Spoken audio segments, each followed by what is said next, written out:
Alexa, play Taproot.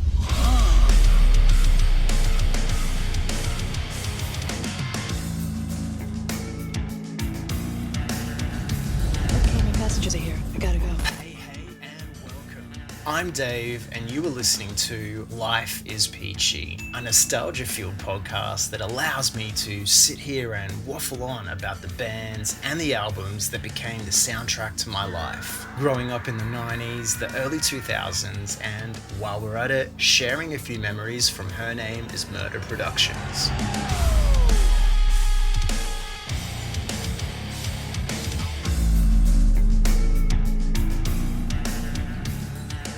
Hey, and welcome. Insert dad joke here. Well, this is too serendipitous to be true, and the best Life is Peachy segue to date, because we are here to look back on Taproot's sophomore Welcome with bassist Phil Lipscomb. Whatever your name is, get ready for the big surprise. And before the end of 2023 catches up with us, let's jump straight into that wondrous time machine and deep dive, dissect this amazing album and period of life and existence.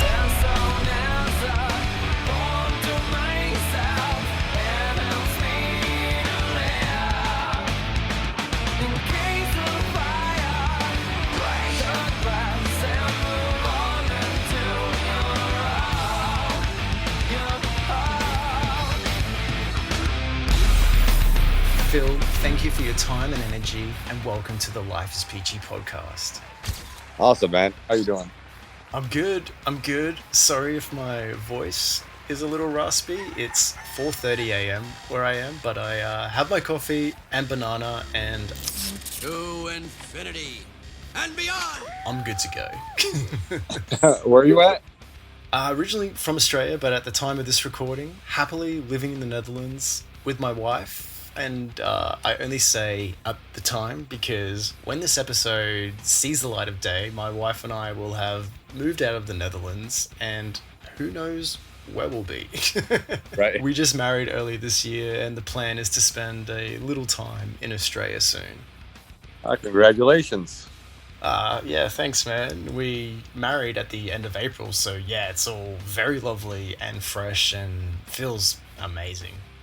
Okay, wow, very fresh. Yeah, very fresh. And speaking of fresh, Taproot celebrated new music in 2023, and this marks the longest gap between releases. Start the music. Cause I don't even know the lyrics to my favorite song. And every time I seem to sing along,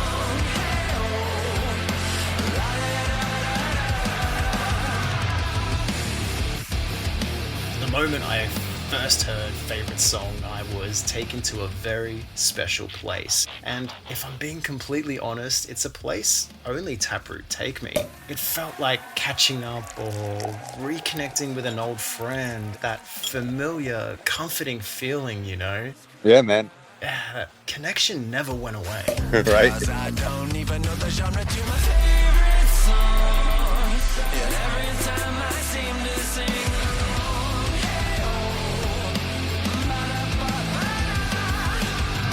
in this world where nothing seems to smile for free, your music always does the trick for me.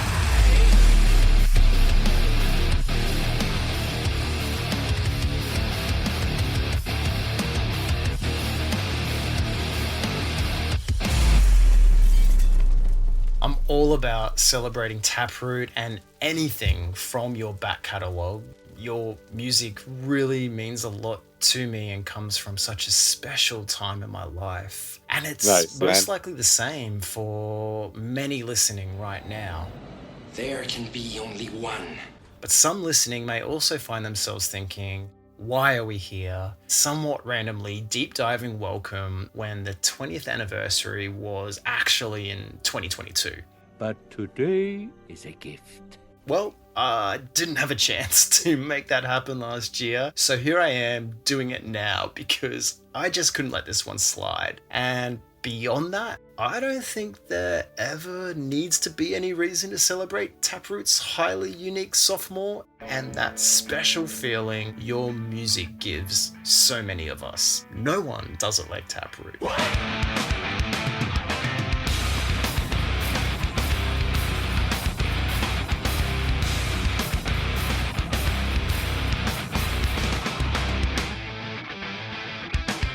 Overbearing panic attack entrenching my veins in an hour I'll be okay. I pray this pain will go away permanently someday. I've seen more than I should have. And so amongst the whirlwind of everything that's going on right now in the Taproot camp, if we pump the brakes for a second, take a deep breath, and allow someone like me to come up to you and say, welcome.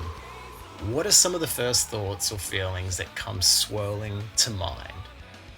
I mean, obviously, Welcome is our second album, possibly most popular album, and it's the one that's got Poem on it, which pretty much solidified our career.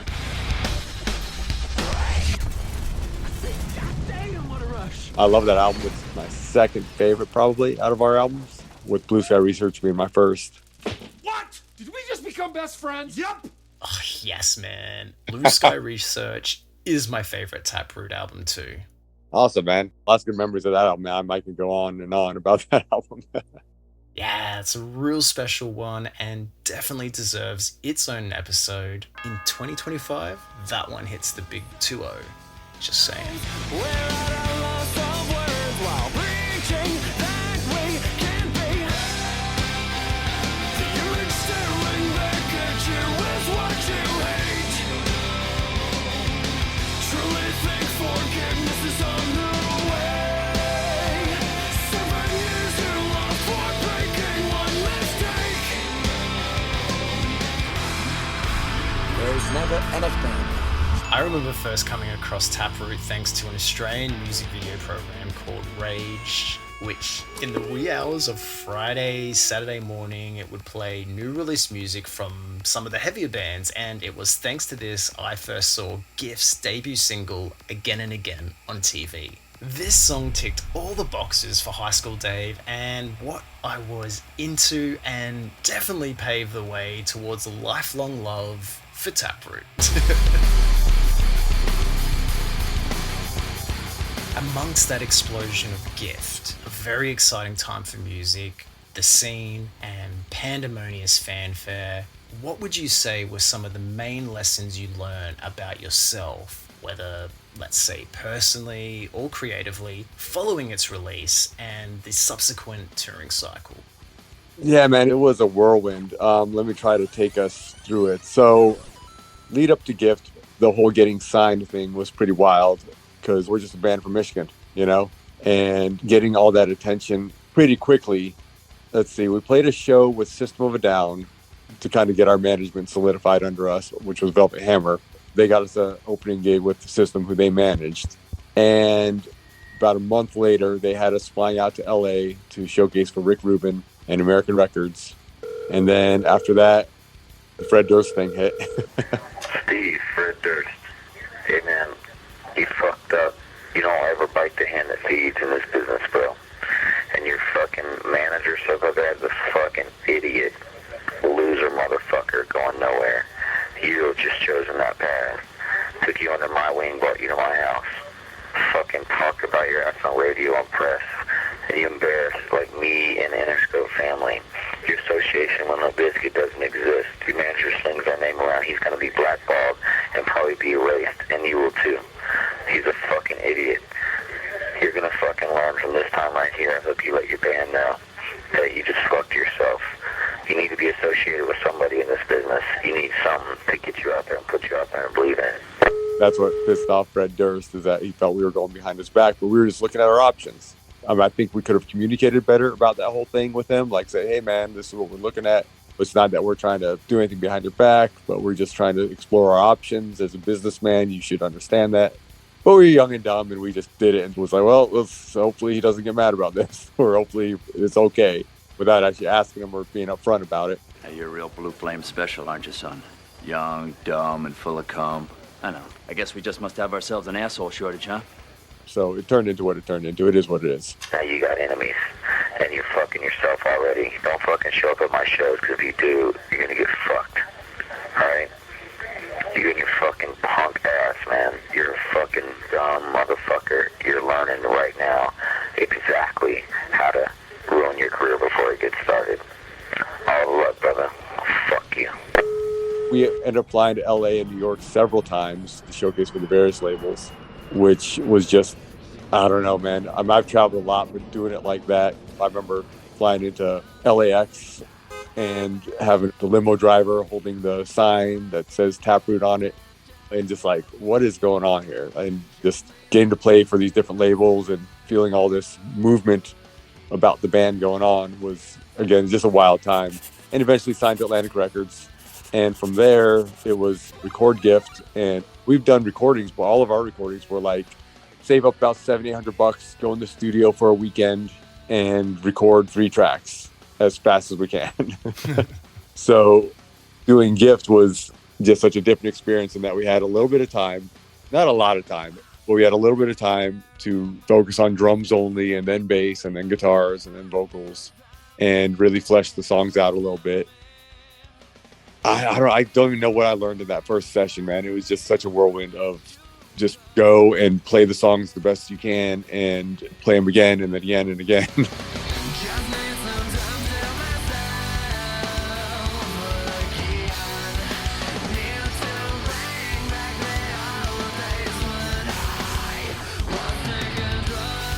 And just trusting the producer, Ulrich Wild at the time, and to see where it goes.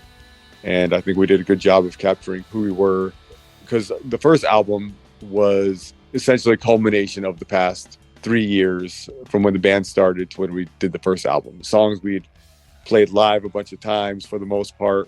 I think Now was the only song that was written specifically. I don't believe we ever played that one live before we recorded it. But everything else was stuff that we played live and played over and over again and we're familiar with. Right. One of the things I still find crazy is like one of our first days in the studio, MTV came in and did one of these like you hear it first things for us. And that aired, and all of a sudden people knew who we were. So many people saw that. Years and years later, I hear the story over and over again. That was the first thing that people heard on us. And for that little clip of us playing to have had such an influence on people like actually wanting to check us out, it just shows the power that MTV used to have. It's like a 5-minute clip or something, if I remember right. MTV News. You hear it first. And on the topic of Taproot's debut, Gift, over on my second podcast channel, the Life Is Peachy Mixtape sessions, I go track by track through Taproot's debut with the amazing gents of the New Breed podcast. I'll link that in the description of this episode. There are a stack of other tracks waiting for you too. So after this episode, don't forget to go check that out.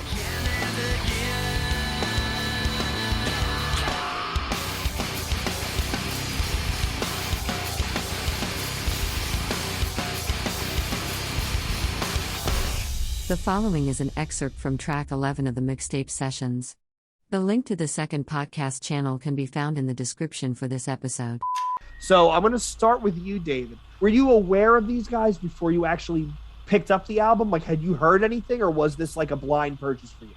The music video, Again and Again, was my first introduction. I probably had read Hype because, you know, there was Kerrang, there was Metal Hammer, there was so many magazines, and they were my Bibles. That's how I discovered everything, particularly in Australia as well, when a lot of these bands, before they were signed, obviously were playing in America on the independent circuit, unsigned. We didn't get them over to Australia, so it was all magazine education for me. I was aware of Taproot, and then I saw the music video, and then the album came out, and I got the album. Mm-hmm. Back in the day, I would go to the music store, put the headphones on, listen to the album, and if the opening riff got me, you know, it had to be such a good opening riff, and then I would follow through with the rest of the song, and if I enjoyed that first song, I would just buy the album. The opening riff of Smile, I mean, it's huge, it's amazing. That song ticks all the boxes. I think it's a perfect example of Mike Dewolf's signature sound, huge crunchy guitar tones, and the vocals. Got a bit of everything vocal-wise as well. And the end of the song, it's just an amazing, perfect, Deftone-esque ending riff. So yeah, I was hooked, man, after hearing this song. Yeah, I mean, it's a hell of a way to start the record. Alexa, play Taproot.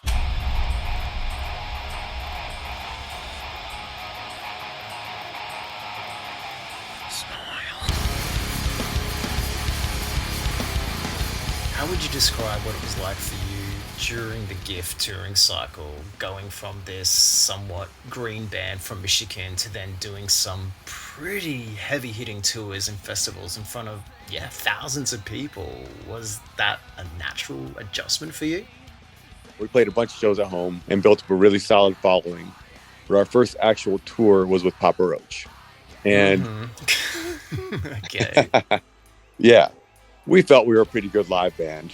And then those first shows with them just really made us go, wow, we need to step up our game, because those guys were so solid and so good and so energetic, and they still are.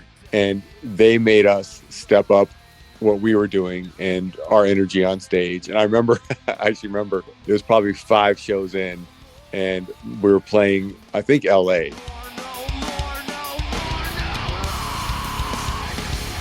My back was hurting so bad. I was trying to push and just move more, and my lower back was just dying. I remember leaning on my legs, being like, guys, acting like I'm just getting down, but I'm just tired. I was just like, my back was just giving out on me. It's so funny. Dude. Yeah, dude, those guys were great. We got really lucky on that touring cycle. We got to tour with Deftones. We got to tour with Incubus, Linkin Park, Alien Ant Farm, Head PE, Papa Roach, Disturbed, a who's who of bands, Mudvayne, Slipknot, Static X. I remember playing this short run. It ended up one of the guys got sick. Clown got sick. It was 5 shows, and we ended up only getting to play like 2, I think, maybe 3. Mudvayne was just coming out, and we seeing them sound check. This is a band we, obviously we're fans of, and also we're seeing these guys sound check without their masks. No one saw them without their masks, and we're like, oh my god, we get to see them without their masks. How cool is this? Wild, man. Yeah, wild times, man. Even as I'm thinking about it, the names just keep coming. Ozfest 2000 and 2001. That seemed like an amazing time right there, that traveling circus. Yeah, that really, again, just solidified us as a band that people knew, especially in that genre. Again, the power of MTV, the power of Ozfest. It didn't necessarily make everybody blow up by any means, but it at least put your name as a forerunner, something that people remembered, because everyone was going to Ozfest back then. Ozfest was the concert of the summer. You go to Ozfest, you knew all the bands. You at least knew their names. You remember them. You saw them if you could.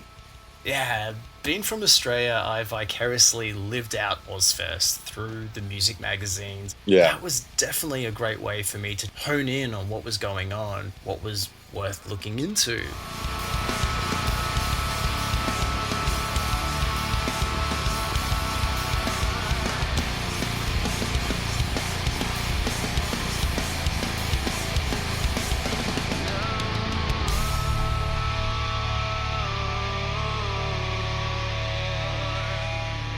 I read about it in a book. But yeah, Teenage Dave would have probably done many questionable things back then for a chance to experience Ozfest just once. Sometimes to love someone, you gotta be a stranger.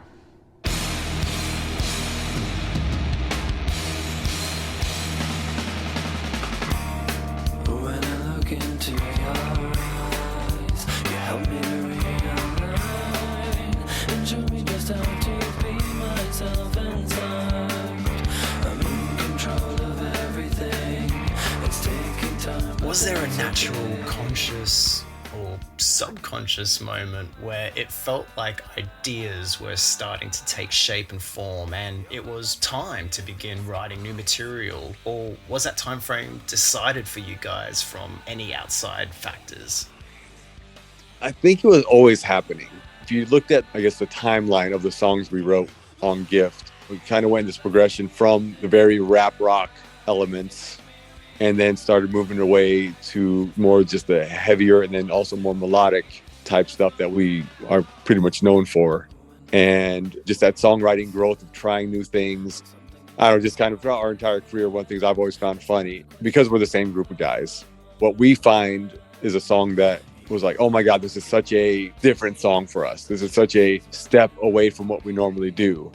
And then we play it for people and be like, yeah, this is you guys. It's not a bad way or good. It just was what it was. It still sounded like us, even if we felt we were stepping outside of the box. I mean, we weren't like all of a sudden doing some salsa or something, but for us, we were still within our genre, but still stepping and doing other things. But by just pushing those boundaries and working with the different producers we work with, we were able to craft our songwriting into what it became. Because I think at the beginning, you know, you're young and you're just trying to figure out what songwriting even is. And a lot of the stuff we would do early on would be just try to kind of mess with our crowds, you know, like weird time changes, throw in an extra beat here and there, just what we found fun, right? And I think that stuff's still cool, but it can take away from the actual song itself. And so we started more writing for the song instead of just for these weird moments. And we still have those weird moments because that's just kind of what we do. But I guess we just smoothed out some of that.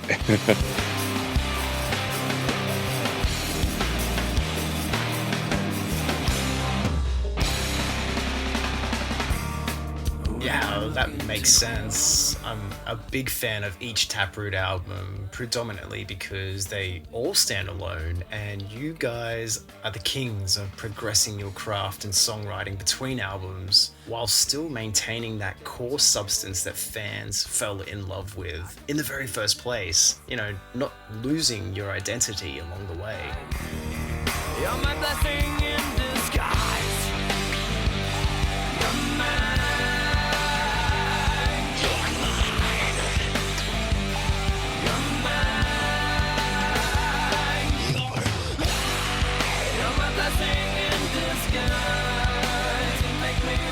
And I've always thought that's quite a difficult thing for a band to pull off and execute well, to have a back catalogue of progressive albums evolving one after the other, but in the same instance, you always know, you always can feel it's that same band.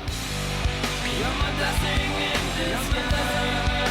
You make me realize just how I want to be. Not a lot of bands can do that, let alone do it as seamlessly and impressively as Taproot. And Welcome has always particularly interested me. It's quite a strange record in terms of its writing, its approach and delivery. And if we go back and use that overarching label known as the nu metal umbrella, which essentially every band was somewhat lumped under for a period of time, then I would happily call your sophomore avant-garde nu metal. I'm committing to that. Well, first let me address the nu metal thing. Yes, let's do it. Is it the elephant in the room, or? So nu metal in and of itself, I mean, for a while there, you know, I'm guilty of feeling this way too. It sort of got a bad rap, pun intended. Insert dad joke here. And looking back on it though, with the nostalgia we have now of that time period, to me, nu metal isn't about the rapping and the DJ and all that stuff that it was known for at the time. Because when you look at the bands that are considered nu metal, most of them don't even have that. Nu metal to me is more just that time period, that generation of music that just had that vibe from when Korn and Deftones and those bands just changed the landscape of music. And everything that came out after that just had this different feel to it.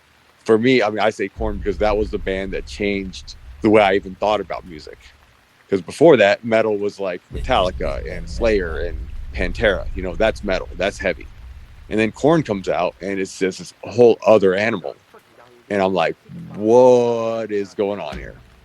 And I just loved it. That first Korn record, I wore the crap out of it, man. That was one of my favorite records of all time. And from there, finding, you know, bands like Deftones. And it's funny, I didn't even like Deftones at first because they didn't sound enough like Korn. I wanted that exact thing. It took me a while to warm up to them because I had such expectations from hearing oh yeah, they're similar to Korn. Even though they are, they aren't. You know, I mean, they're really not.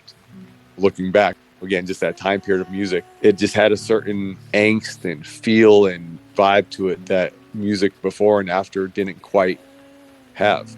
That to me is nu metal.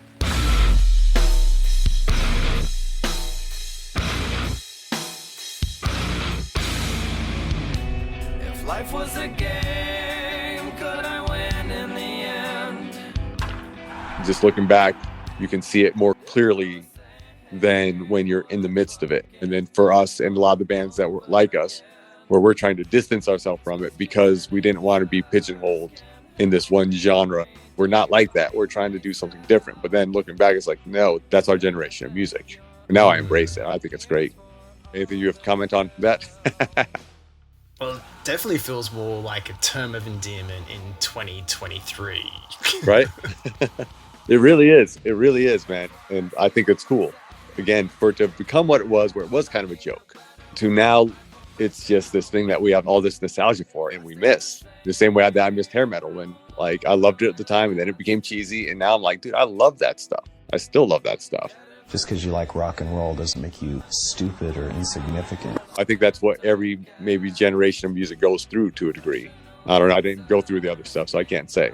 Right. So would you then say that when maybe you and other bands were trying to alienate or distance yourselves from the nu metal label, was that in itself an influence? And did that have an impact with regards to the writing of Welcome?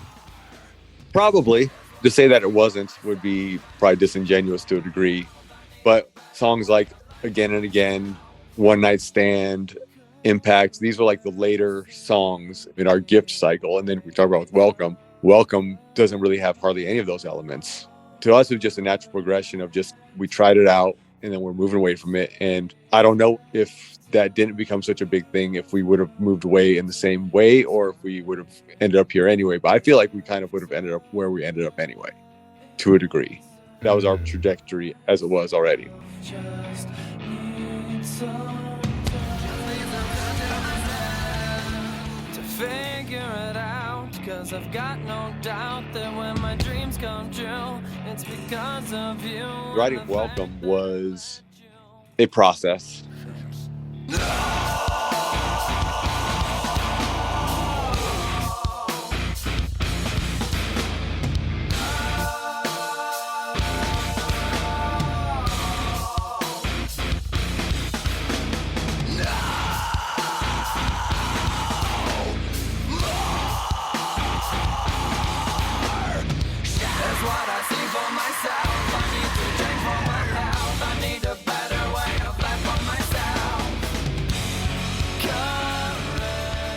We were fortunate in that we had our hit song right away. Steve actually wrote Poem on his own in, like, I want to say early 2001 or late 2000. Yeah, I remember the song floating around prior to Welcome under the title Poem to Self. Yeah. Funny about that song, we were playing at Ozfest and it got one of the biggest reactions and no one even knew the song. Right. It just had a certain feel to it. And so we knew right away, like, this is our single. We weren't writing it as to be a single. It was just a song that just came out and this was it. And so from there, it was just write what we wanted to write and see what came out. And we had a lot more time.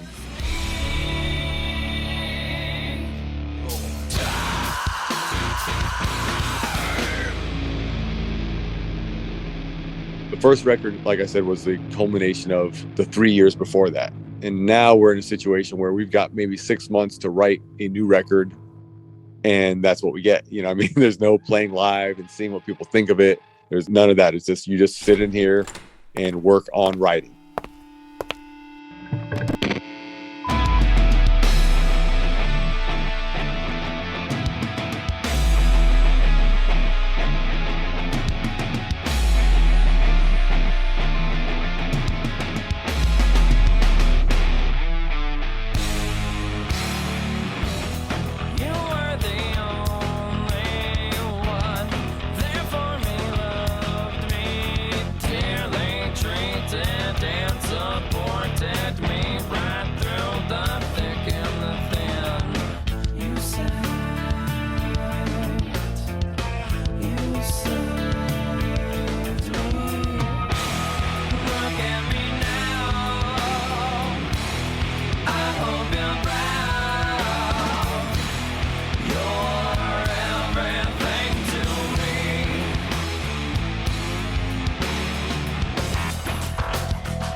Which isn't what we were used to doing either.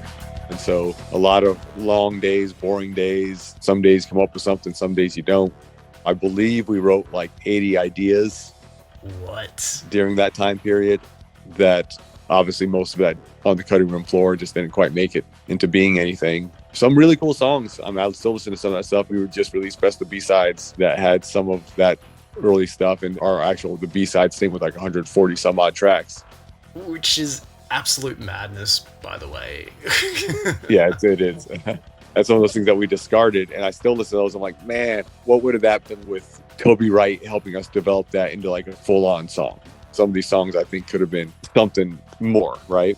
Yeah, I mean, even a B-side from Gift, that track Day by Day is one of my favorite Taproot songs, and it luckily turned up on the Dracula 2000 soundtrack back in the day. But until B-Sides was released, there were obviously countless Taproot songs, up to 140 to be exact. Wow. Yeah. That never saw the light of day and could easily have not only been potential fan favorites, but a favorite for you too, perhaps. For sure. It is what it is. I mean, our album, Welcome, is a great album. I'm very proud of it. And so what did we learn? A few things. We usually write all together. And one of the things we did on that album was there's a few songs Steve would be doing something else, like working on his vocals with somebody or something, or working with Toby on lyrics. And Steve's a really good songwriter.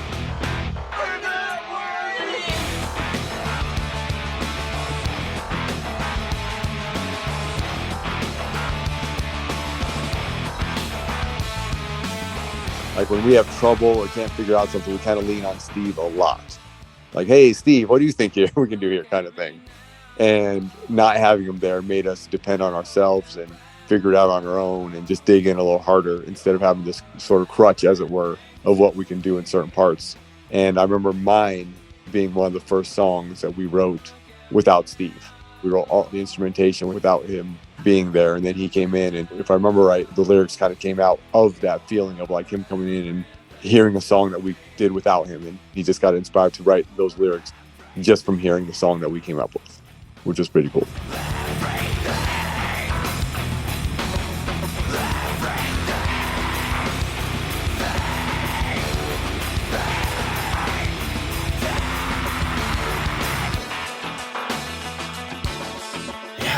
One of my favorite songs from Welcome, to be fair. It's a very unique way to open the album.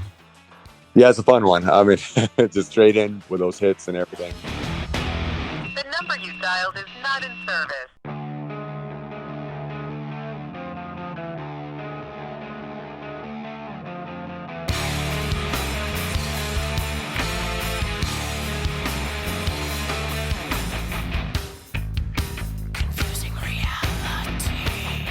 I see myself, but it's not really me. How could it be when I am me? I guess maybe it's just a drag.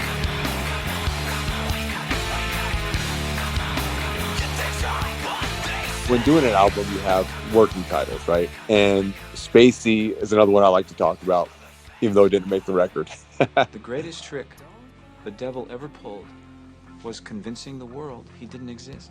And then it became Kevin Spacey, just because Kevin Spacey was an actor that we, just thought it'd be funny to call it Kevin Spacey. Well, before all the controversy around Kevin Spacey that is around now. But that's also a song that stands out to me because it is the only song that we just organically, just straight up jamming. Someone started something and we all start playing, and then the next part comes out just organically, and then the next part, and it just kind of flowed, and the arrangement changed. But all of those parts to that song, pretty much as is, came about just from no communication other than just playing nonstop for about 15 minutes of just letting this vibe happen throughout the room. And I mean, that was still really the way of the world back then, right? 4 guys in a room jamming and vibing, opposed to, say, now where members obviously don't even need to live in the same town, let alone in the same state or country to essentially write music together. Yeah, exactly. And that was just such a cool feeling to have that come out like that, and then to arrange it afterwards into the song that it became. And it didn't quite go because of the tragedy with Lane Staley, and Steve just never had anything that he loved that he did with it. And then we had the chance, rather, for Lane Staley to potentially record on it. And then he ended up passing away instead. Was just like, we just don't want to do anything more with it other than keep it as an instrumental at this point. Man, the what ifs, hey? Yeah. Yeah, wow. I'd never heard that story before. Yeah, so just to flesh out that story a little more, we'd written the song, recorded the song, but just there was no lyrics to it. There's a couple things Steve had done melodically that kind of like more sounds that I'd heard him do, and it just wasn't quite coming together.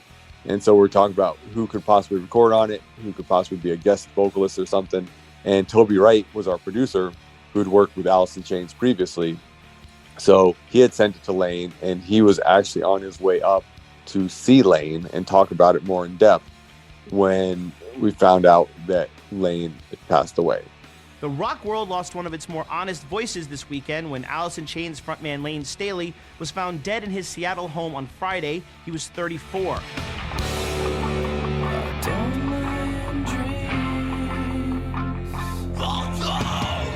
And I guess his mom had told Toby that our CD was in his CD player. Wow. I don't know if he had any ideas. Just one of those big, like, what ifs. Staley, quote, was a sweet man with a keen sense of humor and a deep sense of humanity. He was an amazing musician, an inspiration and comfort to so many.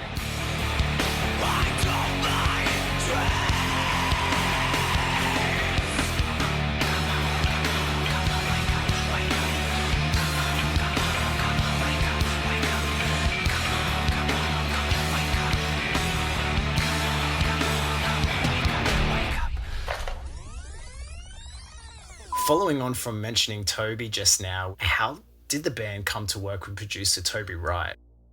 When we did our first record, our top two choices were Ulrich and Toby. You know, like some guys know all the producers and who produced what and all that. And we weren't as big into that aspect of it. You know, we knew Ross Robinson. That's one of the guys that we're very familiar with because he was just doing so many cool albums at the time. I can't stress hard enough how important it is to shine something beyond your fucking bodies, okay? You gotta conjure the thing that's just screaming to come out of you. Screaming, dying to come out of you. This is it. Everything that you've ever loved has to come through right now. This is all we have. This is all we have. We have nothing else. We don't even get to keep our fucking bodies. But this lasts and inspires.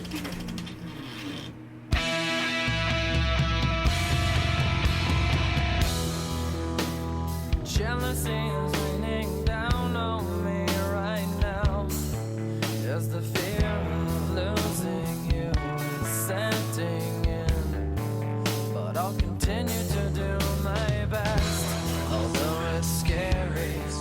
But we left it to the label and our management to find and introduce us to people. And we'd go on these lunch meetings with these guys and see how we vibed. And Toby and Ulrich were the two. And I think Toby was more expensive, so label went with Ulrich.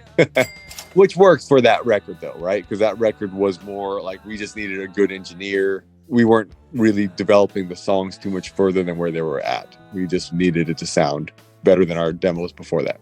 And then so for the second record, we wanted Toby and we got Toby because our label was willing to put a little bit more money behind us. And yeah, we clicked with him really well and working with him was fantastic. And I remember when I was doing Breathe, it's the only song I play fretless on front to back. So there's a couple little parts I do on a couple other songs, but that's the song I play front to back. It's just trying stuff. And it was standard tuning. I'm playing it and I'm just not quite getting a couple things on it.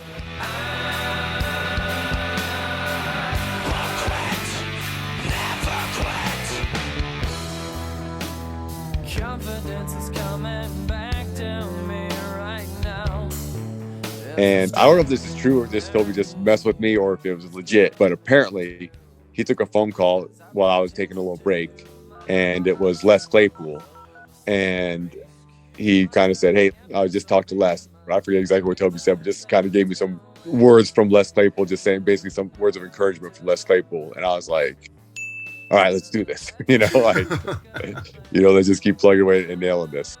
On the Wikipedia page for Welcome, it states that during the early development of Welcome, Taproot had given producer Toby Wright roughly 40 complete songs. Wright said that while they were good, the songs were not up to the band's potential and he forced you guys to start from scratch. What did you take from working with Toby, and what would you say were some of the things he brought to the Welcome experience? So having worked with Alice in Chains, I know he worked with Steve a lot on the harmonies and just kind of getting those a little bit more dialed in and developing that style of vocals that Steve was already kind of doing and just making it more so.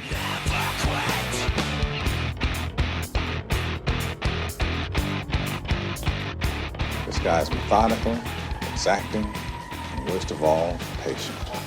He's a nutbag.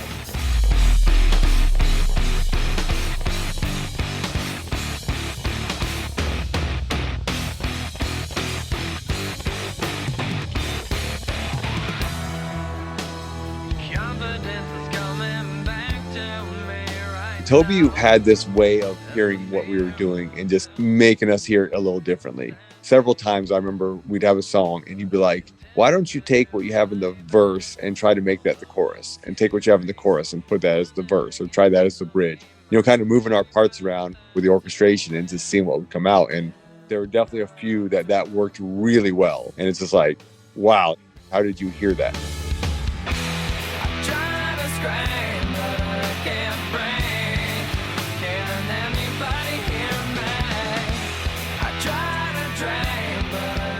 I was lucky enough to have Toby join the podcast with 40 Below Summer's Max and Joey to celebrate their major label debut, Invitation to the Dance, as he was the mixer on that release.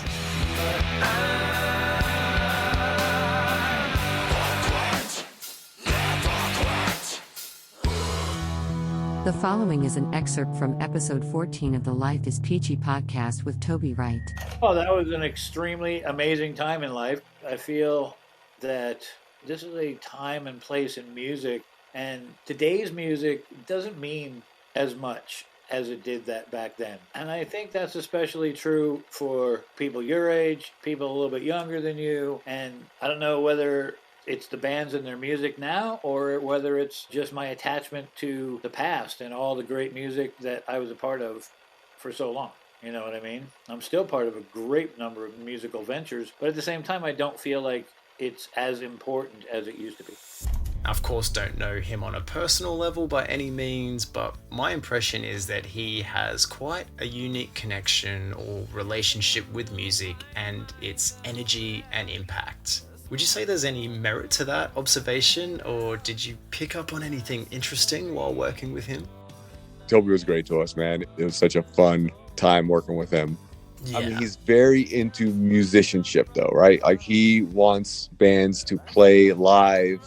He's very about the live experience of music, as opposed to just programming it in or any of that stuff. He wants live drums. He wants as live a feeling as you can get.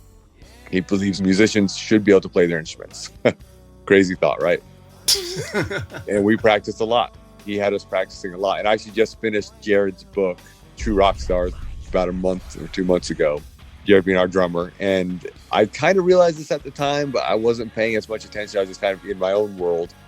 I did not have the, empathy that I have now for the situation.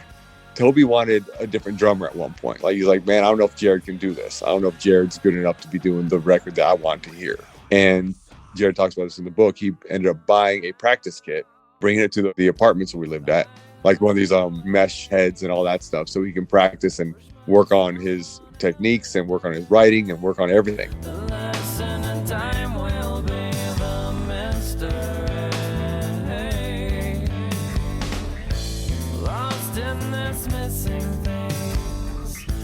He would just plug away at it. I remember him doing it. I just thought that's just what he wanted to do. I didn't realize he was making a point to step up his game so that he can make sure to be on the record. And so, again, that's this kind of guy Toby is. Toby was always like, if you can't hack it, we'll find someone that can. Not that Jarrod would have been out of the band, but just might not record on the record. I guess other bands may or may not do that. I don't know. But that's kind of what his feeling was. And Jarrod stepped up and he nailed it. Jarrod got to the point where Toby was happy with what he did. I feel in many ways all four of you stepped up on that album and took things to a whole other level. Yeah. We kind of had to. Yeah. It sounds like it.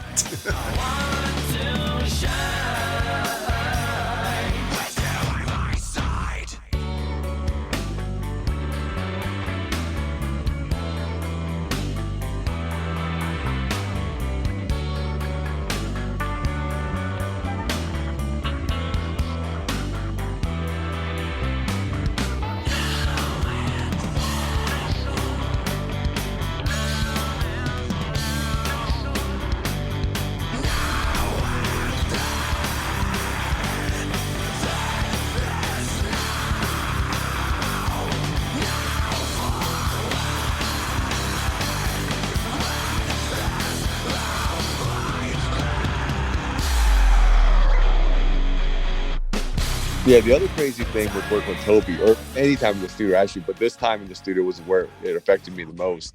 I think just with the concentration and the focus of working on a song is we would have lunch and then work on the song a little bit, and then you're taking a break, and next thing you know, it's like, hey, what do you guys want for dinner? I'm like, dinner? What time is it? And so it'd be like 6 hours later and it'd be dinner time. And you're like, I just started. Time just takes on this whole different feel when you're just in the studio listening to the song and just trying to play to it and trying to get it just right, and they're punching you in and trying to clean up some things that you were doing, or you're trying to rehash a part that you had written and wasn't quite fitting in like they thought it would.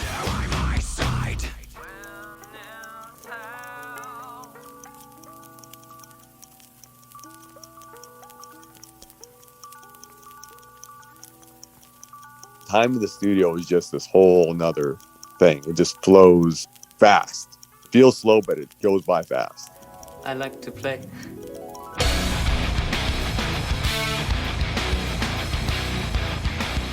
Looking back over Welcome's track list, what are some of your favorite songs or ones that have stood the test of time for you? Breathe is one of them. Breathe is one of my favorite songs on that album. Art is one of those ones that just turned into so much more than what it started as. Myself, that little scream / harmony Steve does in that chorus. Oh, so good. Yeah, right. So good. So good. That's such a cool song. Time was cool. Yes. It's one we don't play enough live. Dreams is another highlight for me. Yeah, Dreams, man. Dreams is a cool one. I love that one. Yeah, I'll say it again. It's just a very interesting, intricate album. Did the songs translate live? I think so. And we still play Myself all the time. Mine, obviously Poem. Dreams was one I wanted to play more. Steve, for some reason, didn't love it as much live, but we did play it quite a few times. I thought it did well. Art, we used to do a lot. Time, we did it for a small stint. Everything's a song we did for a while, live a lot. That was a cool one. It's just an album of bangers, really. Yeah, that's a name. Like, oh yeah, that is that album. Yeah, it's kind of like, this song's on this album. Wait, this one's on this album too? This is a good album, isn't it? It's science. What I excel in best is my excessiveness, self-deprecation. I hate myself sometimes. Some songs, When was one of the ones that was not fun to play live. It just has such a weird feel to it when you try to play it live. It's hard. Not hard as in technical, but just not fun to groove to. It's a cool song to listen to, but not a cool song to play live. We did that a few times and we pulled the plug on that. To be or not to be. Not to be. Do you have any particular moments or memories that come back to you when looking back on the actual recording experience of Welcome?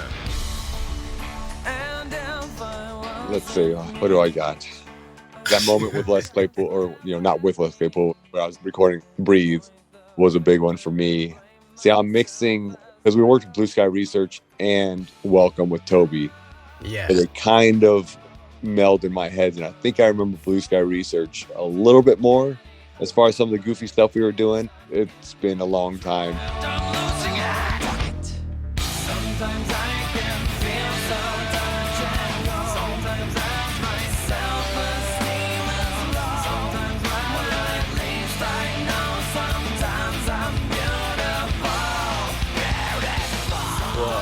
Okay, Today, I'll dig in on something more specific then. I'd love to rack your brains about the My music video, directed by Chavo from System of a Down. A very cool video, but I had no idea he was a director at the time, or if maybe that was even just a one-off for him. So how did that whole collaboration come together?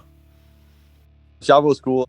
Sharing the same management gave us an inside scoop into what each other was doing to a degree. And so Chavo, if memory serves, he was trying to get out there and wanted to direct more and try his hand at different things. And so when it was brought to us, like, hey, Chavo's interested in this. He's got a treatment. He's got an idea.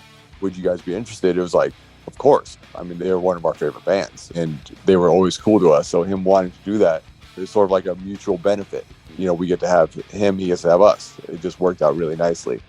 And then the concept, I don't know if that was his or some treatment someone else wrote, and he just took it and turned it into what it did. But I love that video. It was such a cool video. They had that idea of like that little special effect of your aura would stay behind or whatever was going on in there. They actually built those rooms, wrote all the lyrics all over it. And what's funny, I don't think you'll be able to see this if you actually just watch the video, but we started looking at it and certain words would be changed and people were kind of having fun with it along the way. Like they would change some of the lyrics a little bit or some of the spellings, and that was kind of a neat little thing.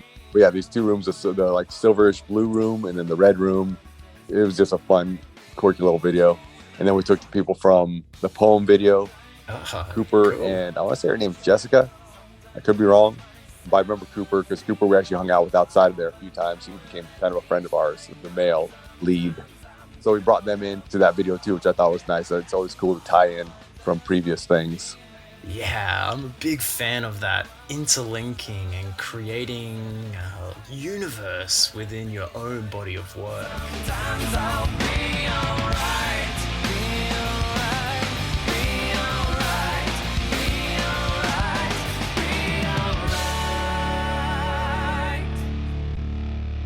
Not in my movie.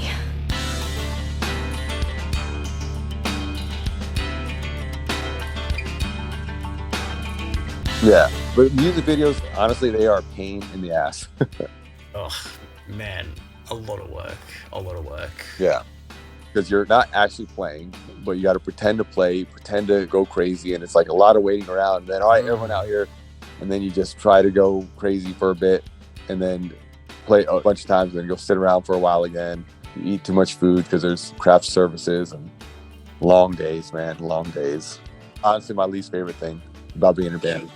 I thought I recalled reading back in the day there was a third music video planned for Art. Is there any merit to that? I don't think it ever got to the point where there was almost going to be a video. I think it had been talked about, but my recollection, it never got that far. It's like people only do things because they get paid. And that's just really sad. There's often a lot of pressure when it comes to the sophomore follow-up. So at that point in time, did any of that wean on you guys, either placed on the situation from yourselves or the label to follow up Gift? Well, we didn't write 80 songs for fun. You know? Yeah, fair. But to that end, and I think we're very fortunate on this, and maybe it's because we already had Poem in the bag, right? We kind of knew what our single was going to be, so we didn't get much pressure from the label. We never got much pressure from our label in that sense, because we wrote melodic songs. We wrote catchy stuff. We liked that anyway. So we never got a lot of pressure from our label to specifically write a song like this band or that band or do this or do that. They gave us a lot of freedom to do whatever we wanted. But I'm sure also if we went completely left field, they might have been like, get back over here. We're going to give you freedom, but not too much freedom. Yeah, you got freedom as long as you play in the area that you're supposed to play in. As long as you don't test that freedom too much.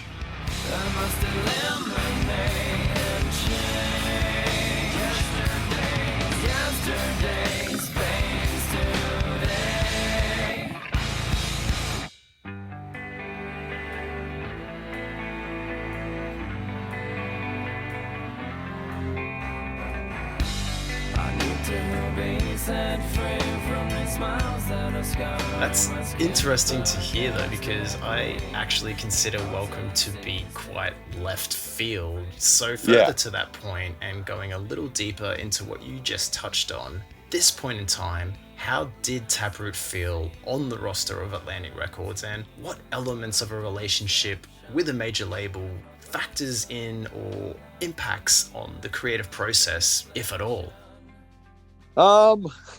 Let's see. Good and bad, to be honest. I think one of the things where Atlantic could have done better is they seem to have this idea of like, we have our bands, we have our POD, we have our Kid Rock, we have Jewel, we have whatever, right? They have these people that they know are going to do well, and that's their main focus. And then everyone else, they kind of give a half-ass effort to.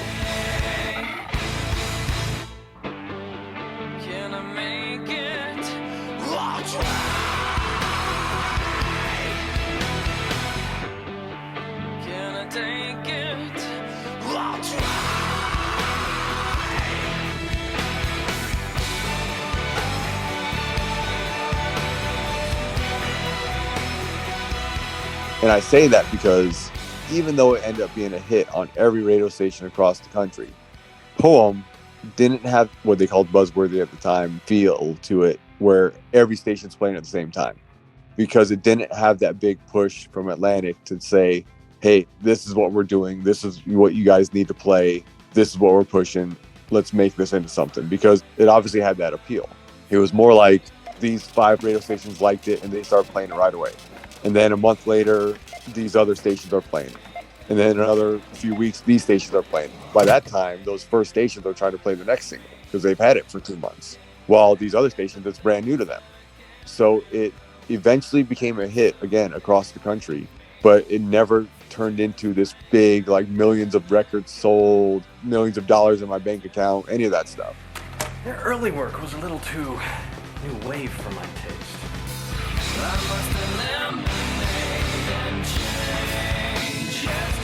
Made some money on it for sure, but I mean the record didn't even go gold, you know, which as big as that song is, I mean it still gets played on radio today. As big as that song got on radio stations, it just never turned into that because it never got that national at the same time appeal.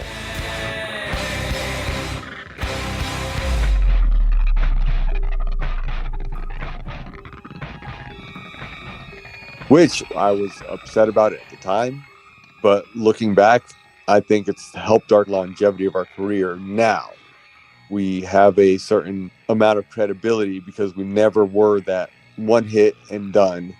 We've had to work hard. We've had to plug away and plug away and plug away. And we've had songs that have been modest hits, but never this runaway thing that people got sick of because they heard it so much or anything like that. Oh, how it pains me to do this. Wait, I still function. Wanna bet?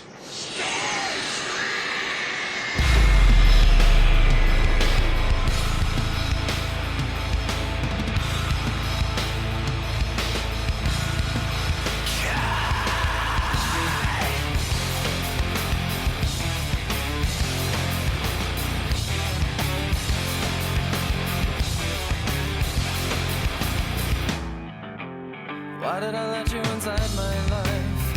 How could I let you inside my body, my soul, my brain? Now I can't make you go away. You're driving me insane. So I think that's helped us at this point because we've kind of kept this, what I call, you know, when you have that band that you like that no one's really heard of yet. They're still kind of close to you. They just stay that way and you can kind of keep them close the whole time, or they blow up real big. And when they blow up real big and they end up in everybody's CD player, it loses something of that feeling of like, I feel like I'm part of this, right? It's like now everyone's got it and it's just not as special anymore. I know exactly what you're talking about. I had that back in the day with System of a Down. Loved them when their debut came out, but then they just became so big and too known. And good for them, of course. That's amazing. And you want bands to experience success. But it definitely felt like I had lost my personal connection with them as a result. And that does happen. It's just a very interesting concept. I can tell you right now that this pain that I feel is not just inside of my mind. I can tell you right now that it's physical and painful to be so vulnerable. Yeah, it just is what it is. Like, you can't deny it. It just is what it is. It's something about human nature and the way we are with music. But by not having blown up like some of these other bands, I think to a degree we've been able to keep that with our fan base. And our fan base has been very loyal, even through this period where we stopped playing shows and weren't doing much. We have this not very strong social media presence, and we write weird albums like The Episodes that kind of take fans in a different direction. And we have Our Long Road Home. Funny thing about that album, I'm jumping ahead a bit, but Our Long Road Home was a pretty good selling record in its first week. But because it was so different than what we've done, it was the most returned album the next week after that. But then years and years later, it's one of our most requested albums, because even though it was unexpected at the time, when you look back on it, it's a really solid album. Oh, yeah, definitely, dude. And like I keep mentioning, I consider Taproot as masters of progression, whether one hopes for more or this or less of this between album releases. I don't really care about that when it comes to listening to new music from you, because it always just feels authentic. It never feels forced or contrived or following the new gimmick. You guys are just always Taproot. I can tell you to listen to me when I say to you, I know this is my fault. Oh, this is my fault. Oh, this is my fault. Oh, this is my fault. Oh, this is my fault. Oh, this is my fault. You either die a hero or you live long enough to see yourself become the villain. I'm a fan of my band. To a degree, I can see it from an outsider's point of view, in addition to being an insider. I don't know what it is about that. You know, Steve writes the lyrics. Mike and Steve were the main songwriters, so I would contribute my parts and stuff. But some of these songs came out without me hardly having a part in it, to be honest. Poem, for instance. Poem was literally written by Steve. We just played it and kind of made it our own to a degree. But, I mean, you hear that first demo, it's like, yeah, that's the same song. Because of that, I can kind of have both viewpoints. I was a fan of Steve and Mike and their old bands before I was even in the band with them. So I've always been a fan of Steve. I've always been a fan of the things he does and the way he writes and all that. So when I look at our albums, I think each one, and I think you've alluded to this, has its own feel, its own voice, its own vibe. Yep. To me, it's that moment in time for where we were, and that's why it sounds like it does. Our Long Road Home, I mean, that's the first album we recorded at home. And we did 3 records out in LA, and all that time spent and, you know, months and months away from family. And we're just like, we're done with that. We're going to spend this time at home. We just traveled to the studio every day, went back home, fleshed out this record, a lot of it just in the studio. They didn't write everything beforehand and then, you know, rehearse it a bunch and then go in the studio and record, because we didn't have that luxury, but we also now had the luxury of just going in the studio and fleshing out parts and fleshing out the songs as we wrote them. And so that album is actually one of the albums that I can play the least. Right. Because some of those parts, that time I played it is the only time I ever played it. We didn't play it live again later. I never had to relearn it. And that particular take was the one that worked. And I might have written something completely different, or that's the first time I ever played it like that. And then we moved on, and then that's what was there, and that's it. Wow, that's really interesting. Yeah.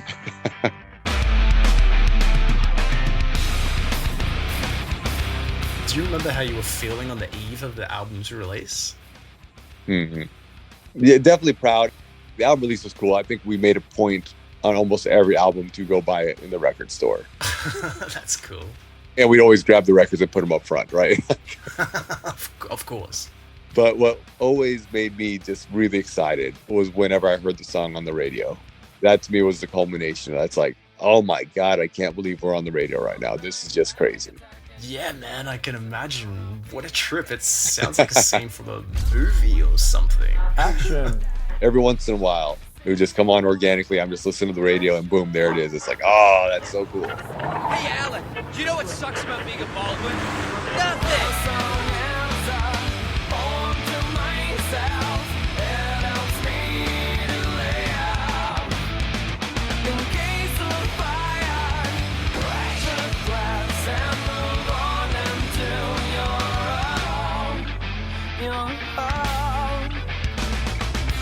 Reoccurring drowning effect entrenching my brain. I hope you'll be okay someday.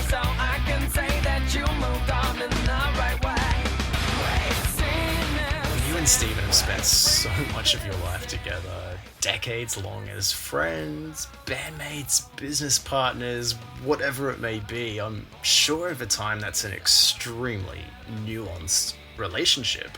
How would you describe where you and Steven are at these days with each other and within Taproot? It's interesting. I mean, the thing with Steve is when you're in a band with somebody, an interesting thing happens. Because we were friends, really before we were in the band. And then we obviously became better friends because of the band. But then when you spend so much time with somebody on the road, when you get off the road, you generally don't see them at all. You're just like, I am doing my own thing and you do your own thing. Like, we don't need to hang out. And it's always fun, though. So there's these cycles of like, I wouldn't talk to him for months. And then we'd get together and it would just be so much fun getting back together. You know, like we never lost a beat. And that's what I love about it. That's what I love about Steve. That's what I love about Jarrod. These guys that I've been with for so long is like, you see them again, even if you haven't talked to them for months. And it's just, boom, you've got this connection that's deeper. You've experienced things together that most people have not gotten to do. This song is a poem to myself. It helps me to live in case of fire. Break the glass and move on into your own. Literally travel the world together. So when we get together, it's just like finding your brother again, seeing your brother again after not seeing him for a while. You don't have to talk to him all the time, but when you do and you see him or you talk to him, it's just all good again.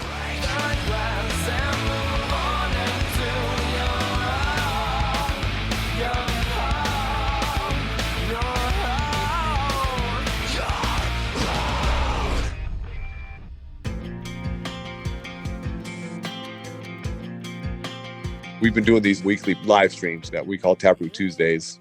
That's really where I talk to Steve. It's on those. I don't talk to him often during the week, but I get to see him. We'll do some interviews together sometimes. And it's funny, we've done some interviews lately, and that's us talking for the first time in years. I'm really talking. Like, we'll talk while being interviewed, and then we'll just kind of share stories, and I'll learn stuff about him that I didn't know because we're not talking that much, you know? Yeah. It's more business when we're not actually in the same room.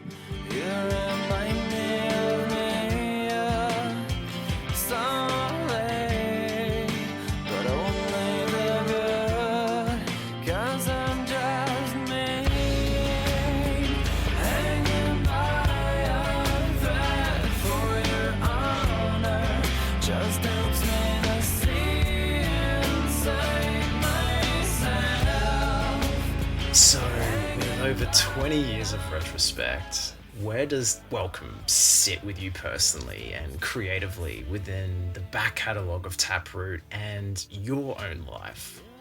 So I'll summarize it like this. The first 3 albums, almost any song on there other than say something like, right, which we never played live, but almost every other song I can play, having not played them in years. Some of those songs I haven't played since like 2003 or 2. And when I went to just kind of play through it, we're rehearsing for our tour, it was just back there, no problem. They sit in my memory so strongly because of all the time we spent on them in the studio and just playing them afterwards and listening to those albums over and over again. They're pretty strong in my head. Whereas I hit Fractured, which I've played hundreds of times from Plead the Fifth. I went to play that one and I'm like, what do I do here? What's going on? Like, you know, there's something special about those first 3 records and the time and place and the time we spent and the touring we did on them and all that. There's a much stronger sense in me than the later albums. Again, I love our later albums. It's just something about it. Those are the records to me, right? Gift, Welcome, Blue Sky Research, our Atlantic records. Those will hold a special place. I love Our Long Road Home. I love Plead the Fifth. I love the episodes. They are each their own things. But when I think of really what epitomizes our band, it's those first 3 records. A good time to be in Taproot then. Oh, absolutely. I mean, you know, we're touring on tour buses. We're playing with all the bands. We're doing all the festivals. Everything was still real easy, you know, because after Blue Sky Research, the music industry kind of took this downturn. Our genre kind of took a downturn. It became a struggle for a while after that, which is honestly where I learned the most about myself and the things I could do as far as our band cycle. That's kind of where I had to step up. Jarrod left the band. I had to become more responsible. I had to learn how to do budgets. I had to learn how to talk to people. I had to learn to manage the band to a degree. dig into the business side, figure out the tax stuff, figure out so many things that were being done for us before that. A lot of new life skills prolonged from never completely growing up because you've been full-time in a band from a young age.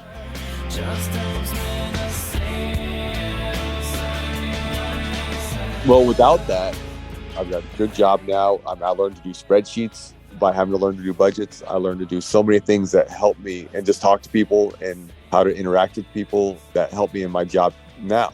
I'm a facility manager at a warehouse, and I deal with so many different things, and this ability that I've learned to kind of go with the flow and guide that flow certain directions and know how to talk to people, know how to not be a dick, deal with somebody that's being a dick, but not be a dick back because that's what I have to do. All that came from having to help manage the band for the second half of our career. And if you're still here with us and would love to hear more about Phil's life beyond the band and coming back to the scene after a decade with a new Taproot guitarist in Taylor Roberts and what that dynamic is like, it's just a hop and a skip over to patreon.com/Life Is Peachy Podcast. Episode 29's bonus interview is available right now under the Michael Bolton tier. We can work it out.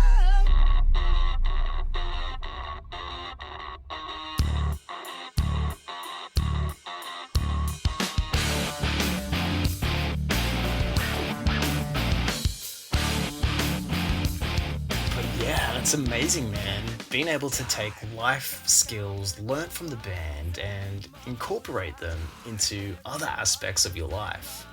Thank goodness, because I don't know what I would have done without it. Amazing. Well, on that note, Phil, thank you so much for taking the time to look back on Welcome. I appreciate it so much. Yeah, man. Yeah, this interview, it's gone all over the place, but I hope it's been okay. It's great, man. I love letting these interviews go wherever they like, and it's all relative and important, so I'm here for it. Definitely no complaints from me, man. I appreciate it, man. Thank you so much. I appreciate the interview. This was fun. I'm always interested to see what direction interviews go, and I'm glad we got to go some different directions than where it usually goes. And thank you for being so in-depth with the questions you wanted to hear about and the things you wanted to hear about and letting me expand upon things and being interested. It's nice to talk about these things, and it's nice to kind of revisit this time in my life because I have kids now. I don't get to think about this stuff anymore.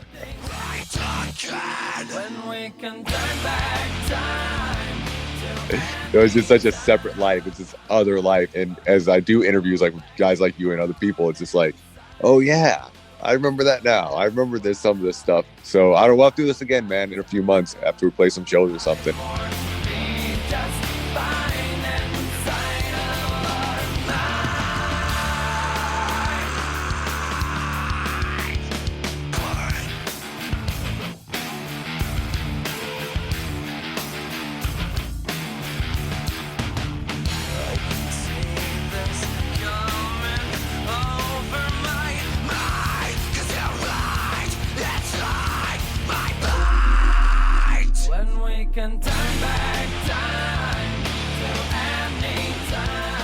If you want to hit me up again, we'll do something again, and hopefully some more stuff comes to as I'm back in the mix. Yes, man, I would love that because I could keep racking your brains for ages. So that would be great to, take you up on that offer if you still feel like it in the future. And of course, yeah, man, definitely. 2025 Blue Sky Research. That one hits the big 2-0. Awesome, man.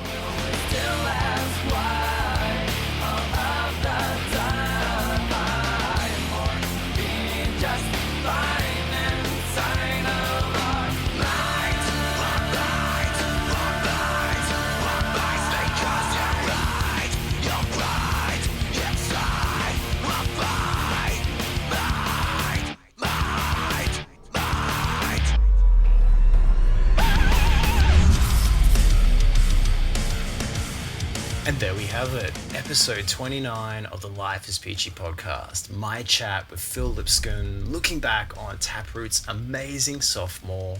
Welcome. Next up in 2024, the who, the what, the where and why is always revealed first up over on Patreon, where lit patrons find out early guest and album reveals exclusively via 2 of the available 3 tiers. And as mentioned before, additional episode content and interviews are waiting for you under the Michael Bolton tier at patreon.com/lifeispeachypodcast. Any love over at Patreon really does help to make the necessary time that is required to write, record, and edit these episodes on top of my full-time job with Her Name Is Murder. It really does make a difference. More support means more time, and the most important thing, more episodes for you. If you haven't already, follow the link in this episode's description and subscribe to my second podcast channel, The Mixtape Sessions, because there are a bunch of new tracks hitting the channel in 2024, interviews already recorded with the likes of ex-Machine Head's Dave McClain, for example. The last thing didn't prove to be all in all of what we need to do. So the mindset was like, we're going to go in, bring in another producer, change our look, and to get production sound that was more popular at the time. It was just going for something different, and different at that time was Korn and that whole scene. And me knowing Ross, I think Ross would definitely produce the record. I'd give him a call, so it was kind of like that easy. If you're interested in what I do with Her Name Is Murder, head over to Life Is Peachy Instagram, where you will find photo and video content from my recent end-of-year Australian tour with Sepultura. That was an amazing time. Until we hang out again in 2024, I want to send everyone a happy and amazing new year. And of course, an amazing New Year's Day and beyond. I wish nothing but the best and brightest for you all. Thank you so much for your love and support. Stay safe, have fun, big love. Happy New Year! See you at the party, Richter! Bye-bye.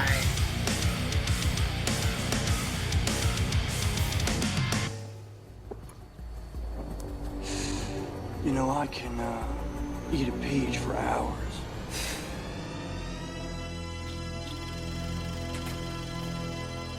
This episode was written, edited, and produced by myself. Recorded from the comfort of my own home. DIY style.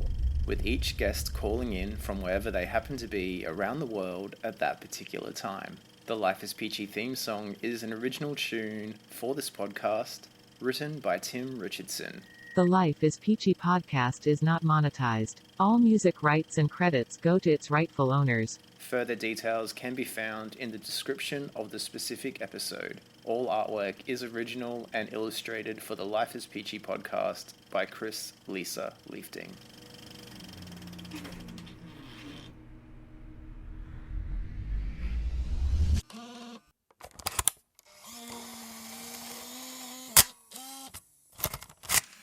Alexa, play Taproot.